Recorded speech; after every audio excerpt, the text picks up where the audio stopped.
റോമിലേക്ക് യുദ്ധത്തിന് വേണ്ടി പോയി.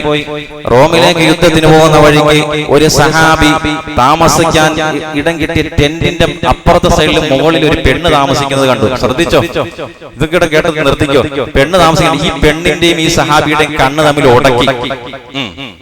കണ്ണ് തമ്മിൽ ഉടക്കി. ശൈത്താൻ കയറി.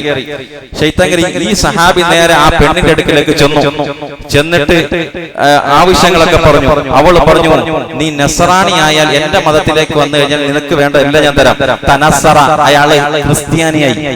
ഒരു സഹാബി, റസൂലുള്ളാഹിയുടെ സദസ്സിൽ ഹിഫ്ള് പഠിക്കുന്ന സഹാബി നേരെ പോയി മറ്റു സഹാബാക്കളെ റോമിൽ പോയി യുദ്ധം കഴിഞ്ഞ് തിരിച്ചു വന്നപ്പോ ഇയാളെ കണ്ടു. എന്താ നിന്റെ അവസ്ഥ?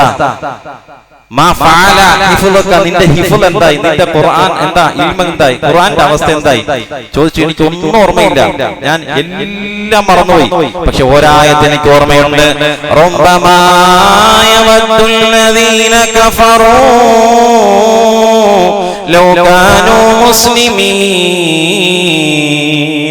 നാളെ ആഖിറത്തിലേക്ക് കടന്നു വരുമ്പോ ഈ നാട്ടിലെ ശിർക്ക് വെച്ചവരും മുശ്രിക്കീങ്ങൾ പറയുന്ന ഒരേ ഒരു വാക്കാണ് ഖുർആൻ പറഞ്ഞത്. റബ്ബേ, അല്ലാഹുവേ, ദുനിയാവിൽ വെച്ച് ഞങ്ങളൊന്ന് മുസ്ലിം ആയിരുന്നെങ്കിൽ എന്ന് ചിന്തിച്ചു പോകുന്ന ആയത്ത് മാത്രമാണ് ഈ സഹാബിയായിരുന്ന വ്യക്തിക്ക് ഓർമ്മയുണ്ടാവും.